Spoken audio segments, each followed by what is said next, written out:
Pentru a pune în download mod imprimantele Xerox B215, procedăm în felul următor.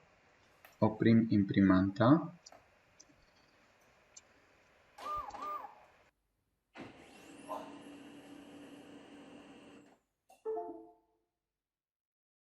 Deschidem ușa de acces la cartuș, situată în partea din față,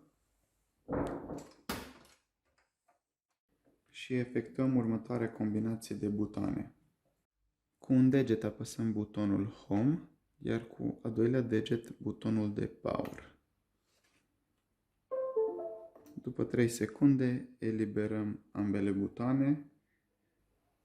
Ecranul imprimantei afișează mesajul acesta. Imprimanta este în download mod acum.